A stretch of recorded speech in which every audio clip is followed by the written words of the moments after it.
vital sea lanes of the world face jeopardy, as shipping companies are deeply hesitant about both the Red Sea and the Suez Canal. The mammoth consequence to both the global supply chain and food inflation will possibly mean that the need of the hour right now is unity in global decision making.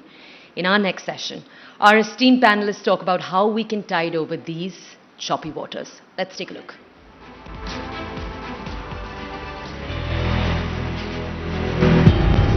Danger is returning to the high seas. Shipping is under threat again. On the one hand, you have the Yemen-based Houthis. They've been attacking ships that pass through the Red Sea. On the other hand, piracy along the coast of Somalia has reared its head again. Pirates are trying to take advantage of the Red Sea chaos. As countries display their naval might to ensure maritime security, the spotlight is on global alliances to uphold the freedom of navigation. We ask, how effective will the international task force be in protecting our seas?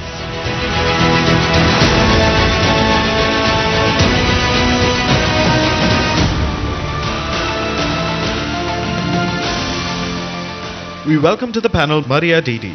Mariya Didi is the former Minister of Defense of the Maldives and was the first woman to be appointed to the position. She is also a former member of the Maldivian Parliament and continues to be a leading human rights activist. Christopher Clary is an international affairs analyst and an associate professor of political science at the University of Albany, State University of New York. Renato de Castro is a professor in the International Studies Department at Manila's De La Salle University. He is currently the chairholder of the Dr. Aurelio Calderon Chair in the Philippine-American Relation. He's also an international relations and security expert. Moderating this session is Sriparna Pathak, an associate professor at the O.P. Jindal Global University. Her areas of interest are China's domestic policy, trade and economic relations between India and China, and China's foreign policy and economic linkages with the world.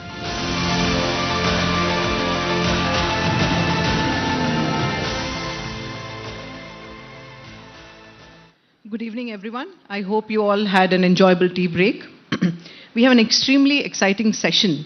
And as has already been stated by our Honorable Minister of State for External Affairs, Meenakshi Lekhi ji, most of the trade happens through seas, yet there are various vulnerabilities in these seas. The examples are myriad. The importance of seas has been proven through different epochs of history. Naval historian Alfred Mahan had also said that national greatness is inextricably linked to the sea with its commercial use in times of peace and control in war. Even in the 21st century, seaborne trade has been pertinent. It has been pertinent even more to Asia's economic growth. Now, this is because sea lanes remain not just strategic highways, but they give access to countries to innumerable resources, even in faraway places. What has been seen in the 21st century is that in addition to traditional security threats, there have been various sorts of non-traditional security threats as well. So, in this context, is it just the prerogative of one entity or one country which is most affected to protect these sea lanes of communication, or could we actually think of a workable international task force? We have three very exciting panelists, and in general, we will talk about the impact of regional conflicts on international maritime security and trade. My question is first to you, Minister Didi. What happens when seas become hotspots of geopolitical tensions? How does your country navigate through such tensions, and how do you think the international community should respond? Thank you very much. First of all, let me thank Firstpost for inviting me to be on the panel and for the excellent hospitality that they have afforded us while we are here. Secondly, Maldives have been famous in India for the wrong reasons, I would say, especially on the social media. We are not people like that. We love foreigners visiting our country, and we welcome you all to the Maldives. As you were saying, how come Maldives? I mean, like about 10, 15 years ago, or say 25 years ago, you wouldn't see Maldives on a normal map. Because it's just so small, cluttered, that people forget that there is a string of islands in the Indian Ocean. That nobody really was worried about that. But if you look at Maldives closely, Maldives is having a territory of about 54,000 square kilometers. That's about the size of France. But 99% of our territory is water. Now, how come Maldives have suddenly become on the chart? People are talking about Maldives. If you look at where we are situated, we have 4 major sea lines of communication that pass through or near our archipelago. The 8-degree channel in the north. Then there is the Cardiva channel in the center of the archipelago. There is the 1.5-degree channel and the equatorial channel in the south of our country. Now, in the Indian Ocean, 1/3 of the trade of the world passes through the Indian Ocean. And the 8-degree channel, through that, we have about, per year, through these 4 channels, 100,000 ship movements. And about 16 million barrels of crude oil and other energy passes through the 8-degree channel on its way from the Suez to the Malacca.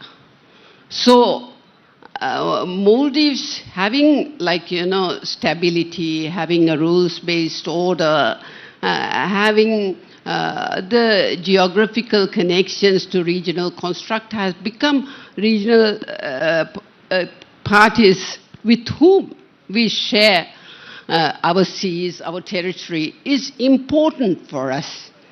And we are an import-based economy. Almost everything that we use are imported. And we are a service-based industry, where, in the sense, tourism, fishing, both of those are important to us. And the threats that we have are transnational threats, like IUU fishing, narco trading, illicit human trafficking, and climate change is an existential threat for us. So, like the Asian tsunami, when we had difficulties, we had India come in first as our first responder. When we have these sea lanes of communication and so much oil passes through, we need modern maps and things like this. The last maps of Maldives are those done by the British in the Admiralty days, during the 1800s. Even after the tsunami, the Asian tsunami, the seabeds have changed a lot. Some islands have disappeared, new islands are coming up. So we need upgraded hydrography charts and things like this. We have to be part of the international world, the international community. What we cannot afford is a major oil spill or a chemical spill.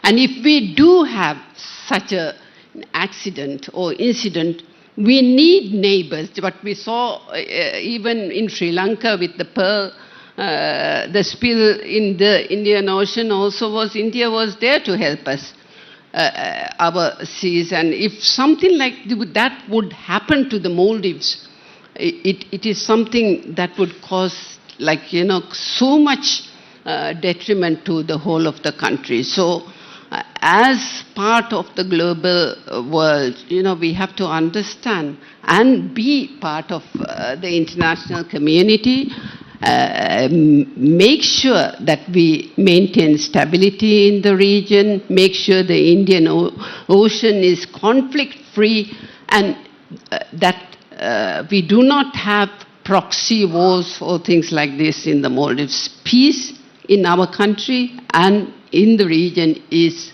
of utmost importance to us, which is why when our government was in power, we saw that we always had good relations with our neighbors and others in the international community, and we were a trusted international partner with all of them. But with the present government, we see that they are also slowly coming to their senses. We see that they are taking, the Maldivian Coast Guard is taking part in the Indian naval games in Visakhapatnam. I think you just finished or it's still ongoing. We see the trilateral exercises, which started off as a bilateral exercise between Maldives and Indian Navy, the Dosti exercises, which is now since 2012. It started in 1991. It's since 2012. Sri Lanka joined us, and Bangladesh is an observer. They are having these exercises now as we speak in the Maldives, and this is also to help with interoperability and greater coordination in case of any of these security threats that we and others in the region suffer. Thank you. Thank you, ma'am. Extremely interesting points, and I'm going to probably come back to some of them in the next round.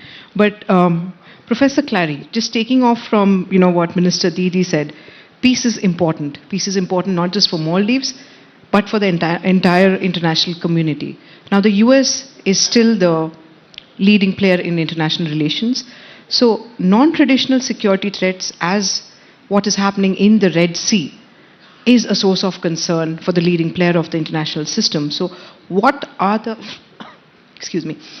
economic implications of the Red Sea crisis, and how does the US seek to address this? If you could elaborate. Thanks so much, and thanks to Firstpost for having us, and to our audience for being here on a Saturday night. It shows how serious these topics are, how seriously you take them. The problem for defense professionals is that as you build out the force, you have to build a force that can deal with the threats today as well as the likely threats over the lifetime of a platform, which is several decades. That's a very challenging task. And I think what we're seeing off the coast of Yemen is that we have a quickly evolving low-end threat with very inexpensive, in military terms, platforms able to cause meaningful damage against commercial shipping. And at some level, we're seeing from the US response that US acquisitions can deal with the low-end threat. The US success rate against these targets is probably 90+%, but it's doing so at enormous cost, right? So each standard missile, $1 to $4 million per shot. And then it's not just the cost of the missile, which is non-trivial. It's that the loadout for an early bird carrier is maybe 96 of these vertical launch systems. And not all of those are going to be focused on an air defense role. So as people go around and design ships, what is the appropriate arsenal for these vessels in an environment where there's going to be saturation attacks?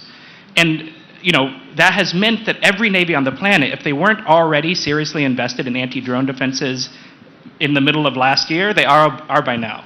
And that's going to be lower cost solutions, things with kind of unlimited battery life, or batteries like lasers as well, but and as well as jamming. And then, though, that comes back in in this game of cat and mouse, it comes back to defense professionals again. All of the drones that are being fielded now have to deal with an environment by the time they're actually out in the field where there's much greater jammer saturation. And so all of the drones then have to deal with that more difficult electromagnetic spectrum problem. So the US Defense Department, the chairman of the Joint Chiefs recently, sort of says, this campaign in Ukraine, and I think we'll see something similar from the evolution with Yemen, has been like a performance-enhancing drug for US thinking on on electromagnetic spectrum, because this is going to be a big challenge, and every drone manufacturer will have to think about how resistant their platforms are to that problem, because the Ukraine has supercharged that dynamic. The additional problem is you don't just have this low-end threat, you have a very capable high-end threat. Right? The Chinese threat is unlike anything the world has seen, at least since the Cold War, and maybe even exceeding it, if you look at the percentage of the economy that China is able to throw at this problem compared to the Soviet equivalent. And so you still have big choices to make. You know, right now in Yemen, the US is able to do some damage limitation strikes because we have air superiority. We can blow up targets that are still on the ground. When one is dealing with China, that's going to be a much more difficult problem set, you know, and for some countries, India vis-a-vis China in a naval scenario, there's basically no ability probably to hold Chinese air-launched anti-ship ballistic missiles at risk, or ground-launched anti-ship ballistic missiles at risk. And I think that's the sort of final point I would say, just to, I have other thoughts about sea control problems in Indian Ocean, but I want to hear from the rest of the panelists as well, is the Houthis, this ragtag group, with a little bit of Iranian help, have managed to show how effective anti-ship munitions of a variety of ways are in the littorals. Littorals are a much easier problem, but the Chinese are a very capable force, and I think the Indian Navy that is being built today will almost certainly have to think about very long-range platforms endangering those vessels. And India has, no doubt, very capable indigenous as well as Israeli origin ship defense mechanisms. But the threat that India is likely to face in the lifetime of the vessels that are being produced right now, that's going to be evolving very quickly, and it's going to put a lot of pressure on everybody in this room. Thank you. Professor Clary mentioned the China threat. Now, when we do talk about China, one cannot miss India or Philippines, both of which have different sorts of disputes, but both are hinging on sovereignty. So my question for you, Professor, is how does one think of strategies of international cooperation to address China's maritime expansion? If you could kindly elaborate. Okay, so you talk about the Philippines. Now we're undergoing a sort of a change in defense outlook, because in the last 70 years, the Philippines has primarily focused on internal security. Now, because of, we already use the term Chinese maritime expansion. We don't anymore use the term territorial dispute.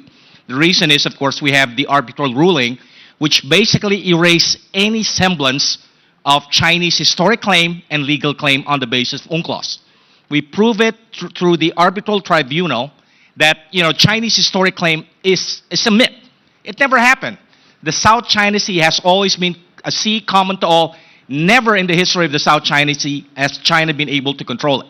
So again, this is a point that we like to raise. So in the light of what we call Chinese maritime expansion, first, of course, we relied on international law, the importance of international law, filing of that claim against China in January 2016. And of course, the ruling came out in 2016. Of course, China ignored the ruling, but of course, it served a very important purpose. It deprived China of any sense of legitimacy in its 9-line claim.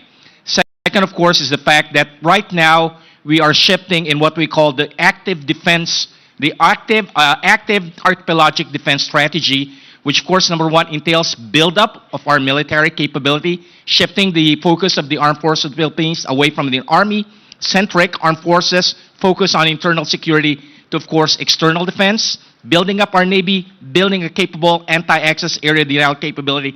That's why we got the BrahMos. But we are realistic enough to know that there's no way that we could, you know, stand up against China. We're just starting. We cannot develop that capability to be on par with, you know, the largest navy in the world. China, the plan has now the largest number of ships, in terms of ships, but not necessarily in terms of quality, and of course, in terms of tonnage. But of course, that's a threat we face right now. So we have to rely on, number one, our alliance, treaty alliance with the United States. So we have a problem in terms of littoral operation. We extended the number of enhanced defense cooperating sites.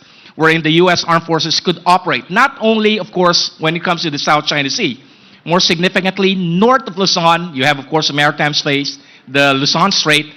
Across the Luzon Strait, you have another brewing maritime tension aside from the South China Sea, China's effort to basically conquer Taiwan. So it's not just the South China Sea. You also have the issue of Taiwan. And, of course, we also have to rely on our security partnerships. Aside from our only treaty ally, we have, of course, a very active security partnership with Japan, South Korea, Australia, and, of course, right now with India. So this is a reality we face. You can talk about peace, but I would refer back to the old Roman dictum. If you want peace, you have to prepare for war. Absolutely true. Coming back to you, Minister Didi, as the professor said, that if you want peace, you'll have to prepare for war. You also had mentioned about, a lot of transnational security threats, illegal fishing, human trafficking, etc. Where do these originate from, and how is Maldives looking to address these problems?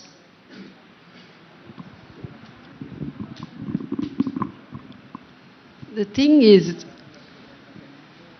these, like, for instance, terrorism, transnational threats like narco trading, narco smuggling, human trafficking, human smuggling, and like what we see now as the biggest threat to us is the threat of climate change, where weather patterns are changing. Maldives is only 3 feet above sea level, and each island is very small, only about a football field away we live from the sea. The sea is our home. We are small islands. So if any of these threats are there, I mean, our economy is not that huge that like, say, United States or some other places, and even in those countries we see that they have to form partnerships, they have to form allies as well. So a small country like ours, we have to make sure that we have friendships, we have partners, we have allies who would help us if something like that happens. And India has been our traditional first responder. In 1988, we had your cactus, Operation Cactus, where a bunch of terrorists came and almost took over our country from us. And the Malay water crisis, most recently in COVID, where we had to bring our students from Wuhan, where they were studying. The Indian army helped us, and they delivered food to us. We got vaccines from them. And of course, people like Palki here, our very good friend, she went over to the Maldives. She posted many pictures of her in the social media, which helped Maldives on the road to recovery. A lot of Indian tourists came and helped us. So as partners, not only as security partners, as friends, we have always helped each other. And I think we should remain this way. What is worrying is to see Chinese research ships and all being there in the Maldives, which what we don't want to see is a huge geopolitical competition which may lead to wars, things like this. So instead of us preparing for a war, it is more important for us to avoid war, to maintain peace and stability in the region, so that there is no reason why we should have a full-fledged war in the small or even in the territory of our country and beyond in the Indian Ocean. What we would like to see is peace there. We have managed to maintain peace in the region, and we hope that things would be so. It is most important for us. It is being pro-Maldives when we say that. As I told you, we rely on imports. The seas have to be safe. There cannot be wars. We will, even during the Second World War, our grandpas and all, they said they had to eat,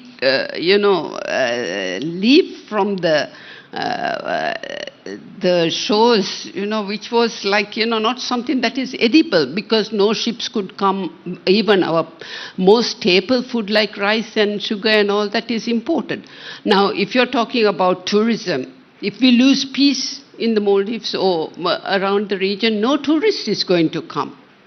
And in addition, like threats like terrorism, we are spread over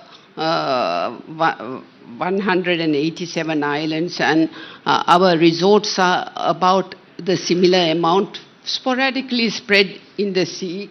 And if, suppose some terrorists, like what you saw happen in Bombay, come to any of these resorts and something like the Bali bombing or something happens, it will have a huge impact on an economy like Maldives. So I think for the sake of us and for the region, we have to make sure that we maintain stability and we keep peace and keep our traditional close relationships with our neighbors to make sure that they are at hand whenever we need them.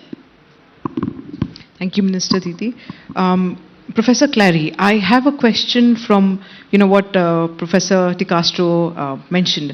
He mentioned Taiwan, and, even this year before the elections in Taiwan, the Ministry of Foreigners of Taiwan had said that they saw the PLA Navy flexing its muscles, and this was done in the wee hours before the elections.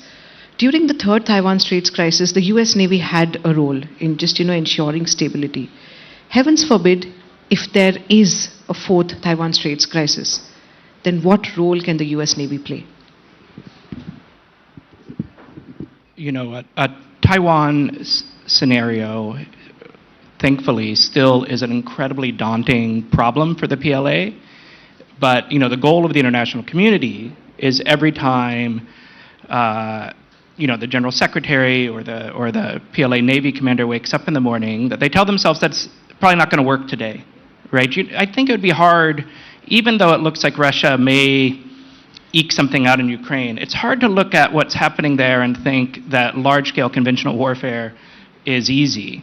So I think the same trends that make anti-access, air denial so challenging allow states to also push back against Chinese aggression. That BrahMos is a great system for this, the ability to locate targets, and the invasion force would be subject to casualty numbers unlike anything people have seen, even including Ukraine, for a generation. So that's a manageable problem, but it will require cooperation. And I think, for the U.S., as it thinks about a Taiwan scenario, one thing it wants to do is make sure the Indian Ocean is secure in the context of a rapid increase in Chinese shipbuilding. I mean, the amount of tonnage that's come out of there is qualitatively maybe suspect, but not bad. And the tonnage total is one of the most impressive defense buildups, since World War II.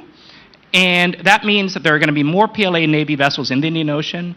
I'm not so worried about the surface vessels in the event of a conflict. I think the U.S., with Indian Navy, with perhaps the lead, if there were a Sino-Indian contingency, I think they could. The surface vessels I'm less worried about, but the PLA Navy submarine force is remarkable, and that's a very hard challenge, and that's a challenge that's going to require a lot of ability to pass off information from different specialized anti-submarine warfare specialists from one to another, from the whole chain when those subs leave port in China until they get to the Indian Ocean and when they head back. If there's any break in that chain, if that submarine is lost, it's going to be very difficult to be able to find it again and be successful. And that sort of threat environment, that's just one of like 100 examples of the sort of cooperation that India, the Quad, other partners are going to have to do to deal with a much more serious China threat over the next 20 years. Professor De Castro, you mentioned as to how, despite the Hague Tribunal's ruling, and you all have started using the term Chinese expansion, and that's a great beginning because we need to deal with China's discourse power. But that being said, China, even questioned the legitimacy of the Hague Tribunal. It didn't stop creating more artificial islands in your vicinity. And third, last year, it came up with its standardized map, in which not only did it include our territory, but also expanded from the 9-dash line onto the 10-dash line. So the cartographic aggression continues. What could be a plausible, a very rational way to counter this sort of cartographic aggression? When you talk about strategy, there's two elements there, the rational and irrational. You cannot simply focus on strategy in terms of being rational. You also have to think in terms of how can you counter it. And of course, when you talk of countering it, you talk about building up your capability, coming out with certain strategies that would basically prevent your opponent from being able to implement.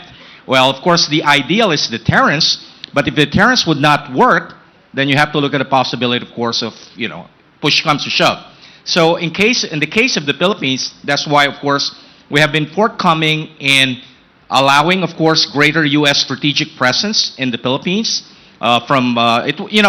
Interestingly, the decision to increase the number of enhanced defense cooperation sites, where, of course, American and probably even Japanese, Australian, any probably Indian could operate, began during the Duterte administration.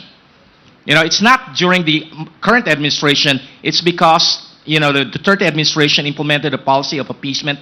Middle in his term, he realized you cannot appease China. How can you talk about peace if you have an expansionist power that could not even be appeased and basically would have to expand? That's their goal. That's the goal of the Communist Party, to basically effect the unification of Taiwan and, of course, push the United States out of the region as a strategic offshore balancer. So, again, when you talk about the South China Sea, you also have to talk in terms of the first island chain, and something that we might be discussing later. China's goal is basically to control waters of the first island chain. So how do you deal with a grand strategy like that? So this is really a challenge in terms of, again, when you talk about Quad, when you talk about always looking at the possibility that if peace could not be sustained, how can you basically uphold peace? So again, there's no simple rational solution to the fact that you have a power that is really hell bent on expansion, driven, of course, by extremely nationalist ideology, controlled by a one-party system, and of course having the second largest economy in the world. That, of course, has the capability to build, at this point in time, the largest navy in the world. I'll just share with you an anecdote that I had during a maritime conference in Singapore a couple of weeks ago. I don't know if you've heard of Colonel Bo, from the Resenior, when he said during that conference, in front of my American colleagues and friends, China now has the largest navy in the world. So everyone in that room said, oh gosh. So it's getting into their brain. It's getting into their system. Despite the fact that, of course, quantity US Navy is still an edge. Now you're dealing with an opponent who's starting to believe its own propaganda. So how can you deal rationally with such an opponent? I think we've run out of time, and there could have been many more discussions and questions, but thank you for kindly bearing with me and all my questions. We should have a big round of applause for the panelists. Thank you to all of our panelists. May I request our moderator, Dr. Sriparna Pathak, to stay on the stage. We'll just honor all of our panelists.